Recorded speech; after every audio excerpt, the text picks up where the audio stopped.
Ladies and gentlemen, this is the YouTube channel vlog show of inspiration and realness. Also, this is the YouTube channel vlog show of positivity, personality, and fun. This is Eric Lima Shenanigans of 1977, and now the perpetrator of these shenanigans, Big Beefy E himself from his Big Beefy Man Cave in New Bedford, Massachusetts, Mr. Shenanigans himself, and the two-time Chilling 3000 2022 End of the Year Awards winner, Eric M. Lima. Thank you very much, Mr. Announcer, sir. Well, hello there, everyone. Welcome to yet another episode of Eric Lima Shenanigans of 1977. I am your host, Eric Lima. What's going on, everybody? This is episode 714 of the show. Today is Saturday, July 15, 2023, 2:01 p.m. Good afternoon, everybody. It is time to talk about what happened last night on SmackDown. That's right. Everything is... I'll tell you what, a lot of crazy things have been happening on SmackDown, and there is a significant segment that I will touch base on. Let's go. Let's go down the list. You know, Jey Uso, what happened after what happened last week? He's walking around wanting a piece of Roman Reigns, and he's out to get anybody. And if anybody tries to stand in his way, he can forget it, because they're probably going to get a super kick for their troubles. Meanwhile, Bianca Belair addresses her rematch with Asuka. Charlotte Flair interrupts Bianca Belair, and Charlotte Flair says, "You know what? If you beat Asuka, I want my title shot."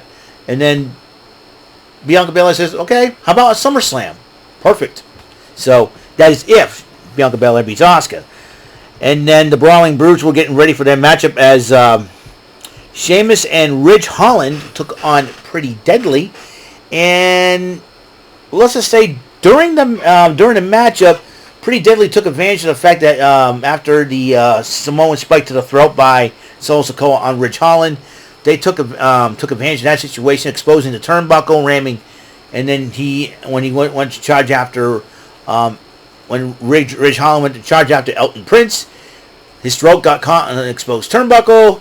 Pretty Deadly took advantage of it. Pretty Deadly wins again. I wouldn't be surprised if they try to go for the tag team titles once again. And my friend Anthony Hardy did bring this up, that they could be the Grand Slam champions. If you think about it, Raw and SmackDown tag team titles are the unified tag team titles from both brands. That means they can go on any brand they want. And they've held the NXT and NXT UK tag team titles. So Pretty Deadly's an opportunity to make history if they go after the titles once again. Kathy Kelly interviews Grayson Waller. And Grayson Waller, this dude, I'm telling you something, he may be a big star.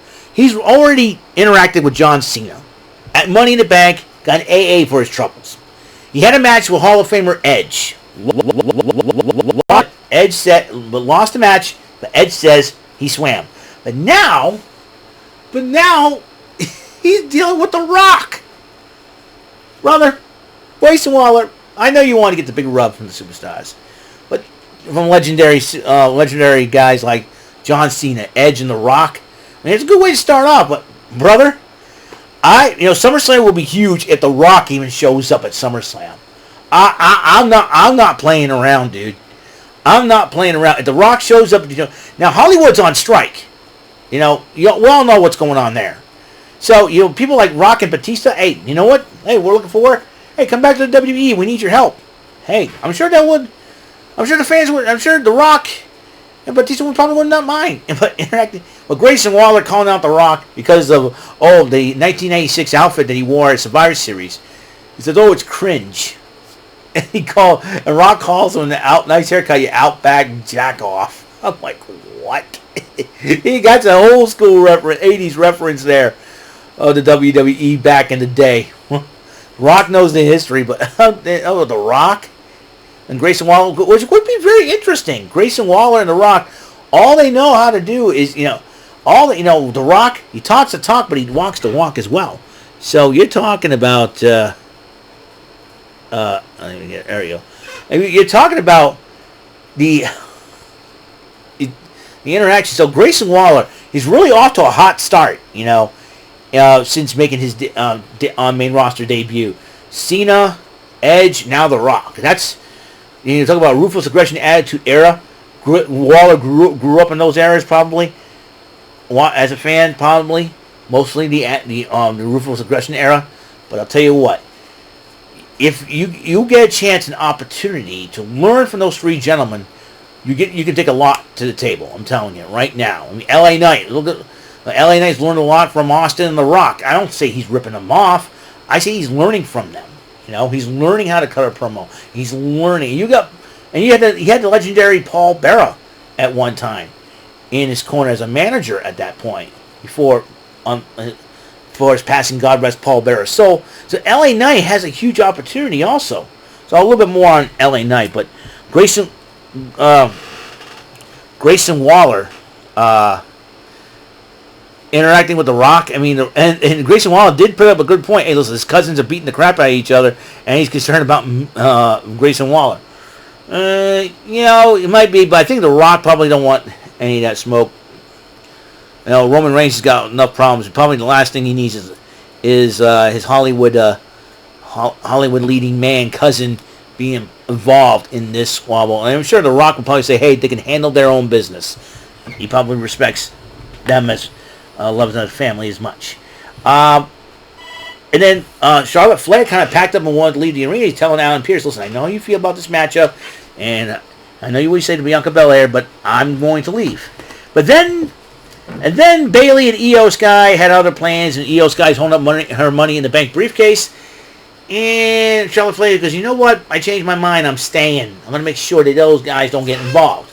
Smart girl. But that could come into play. Zelina Vega, speaking of Bayley, Zelina Vega went one-on-one with Bayley. Bayley did end up winning the matchup, but then via the Titantron, Shotzi Blackheart interrupts Bayley. Says you can, and she was upset that Bayley cut off a lock of her hair, which Io was holding, and Shotzi had some shaving razor and started shaving her head. Now, a lot of people have jumped to conclusions saying that, initially JD from NY, thinking that this was Vince's idea. No, it's not. I'm sure Shotzi decided to bring it up to Triple H and said, we'll see what Vince thinks about it. And probably Vince couldn't understand the significance, and he probably approved of it. But here's the thing. The significance of Shotzi shaving her head, she's doing it in solidarity with her sister, who is battling liver cancer, and she is going through chemotherapy. And Shotzi shaved her head off and shaved her hair for her sister, which I think is a noble thing to do, And you gotta respect that, significance of Shotzi shaving her head. So. But, JD for NY, my man, listen, I know you've been high critical on a lot of things WWE. I can understand as much, but please, you got to talk to Shotzi next time or interact with her on social media. Ask her why you shaved your head. I'm sure Shotzi will be kind enough to explain. And instead of being mean, jumping to conclusions, blaming Vince and all that, it's just saying, okay? Come on, man. You gotta realize something, brother. You gotta, listen. I can understand. Nobody likes Vince. I get it, but don't blame this one on Vince. Shotzi sacrificed her hair in support of her sister, and it's a brave thing for her to do. And I'm sure, and a lot of people have applauded. We know Scarlett applauded her, and everybody else was retweeting, tweeting, and liking the fact what Shotzi was doing. This is going to probably be a brand new Shotzi like we've never seen before, and I'm kind of looking forward to see what, maybe it's a new Killer Instinct. Hey, when she grows her hair back, she probably has a Ruby Soho look. That would be really cool. And if she leaves the WWE, she can pass up as Ruby Soho's twin sister. Imagine that, But, might I digress. Anyways. Might I digress, but, Shotzi should be proud for doing that. Brave young lady. Got a lot of respect for Shotzi, and let's see what the storyline goes. We got Bayley invested in that storyline. You got the in the title match situation, so you gotta respect Bayley. Bayley's been doing that too. So Shotzi could jump herself into a title picture. Who knows? Anything is possible. So. I think a lot of people, she's going to be put over. I think a lot of people are going to be going to like Shotzi. She's going to be very popular with the crowd. I'm sure when the next time Shotzi comes out, she's going to get an ovation for this. I mean, I'm telling you right now, gotta respect the Shotzi. You gotta respect Shotzi. No doubt in my mind. JD from NY, please, next time, talk to the source before you jump to conclusions, brother. That's all I'm going to say. All right. So Jey Uso addressed what happened last week. Paul Heyman interrupts Jey Uso, who came out with Solo Sikoa. And then he says that everything that's happened is all your fault. And then Solo Sikoa said, everything that happened to Jimmy is your fault. They started fighting. Jey super kicks Solo, and then he goes after Heyman. Solo Sikoa decided to make sure Heyman gets safe. But then when Solo Sikoa got knocked out of the way by Jey goes after Heyman again, and this time super kicking him. I'm like, whoa, that's huge. And then both brothers fight again, but Solo Sikoa and Heyman do escape. Adam Pearce was talking things over with Bianca Belair and referee Jessica Carr, who will be refereeing the main event matchup. Don't know what Adam Pearce was saying. He's probably enforcing the rules. Austin Theory joining on commentary as won the first U.S. Invitational with AJ Styles, Grayson Waller, Butch, and Santos Escobar. And during the matchup, though, Karrion Kross and Scarlett did attack the Good Brothers and Michin. And AJ Styles walked down the match to check up on them. And Santos Escobar ends up picking up the victory. He'll be facing the winner of the next Fatal 4-Way next week on FS1, which Rey Mysterio, Sheamus, Cameron Grimes, and LA Knight will do battle. And the winner of that match will face Escobar in a 1-on-1 matchup. And I think the winner of that match will face Theory, possibly at SummerSlam for the United States title. AJ Styles checked with the OC, asking if they're all right. He says, "This is not over. I'm dealing with this." Street Profits were outside waiting for somebody, and a limo pulled up, and Bobby Lashley greeted them. He said, "You want to talk? Let's get inside." It looks like it's just a new Hurt Business that a lot of people have been talking about this, over the shows, over the dirt sheets and all that. Will the Street Profits and Bobby Lashley, they make quite the trio team. There's, you're talking about 3 awesome athletes, and they come together. I think you're going to see instant money there between those 3 gents. And so Rey Mysterio, Sheamus, and Cameron Grimes will talk about the U.S. Invitational. Cameron Grimes, this is a huge opportunity for him. LA Knight comes out in Raleigh, North Carolina, addresses situations, and he wants the United States title. People, I'd like to say this, Santos Escobar or LA Knight against Austin Theory. I like that idea. I have a lot of respect for Rey Mysterio. Rey Mysterio is a Grand Slam champ. He's accomplished everything. I think he should scale back and let Santos do his thing. And the main event, the Women's Championship, Asuka defending it against Bianca Belair. And as the 2 women are fighting about it, looks like the other 3 ladies that were got themselves involved. Charlotte Flair got herself a front row ticket to as well as Bayley and Io Sky. And it seems like to me there was a crazy plan. And then as Asuka and Bianca were like kind of knocked out, Bayley and Io Sky made their first move. They decided to go out and try to cash in the Money in the Bank. Io Sky tried to cash out Money in the Bank. Then Charlotte Flair kind of like made, Charlotte Flair kind of made sure they did not do that. And Bianca's like, "What are you doing?" Charlotte Flair says, "I'm saving your butt here." And so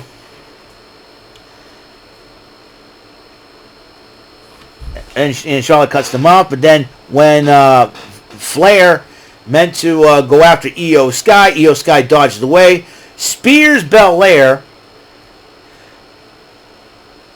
which I think Asuka did not win by disqualification. It was Bianca Belair won by disqualification because Charlotte Flair speared Belair, or the match was thrown out. And then so Io tried to cash in on Asuka,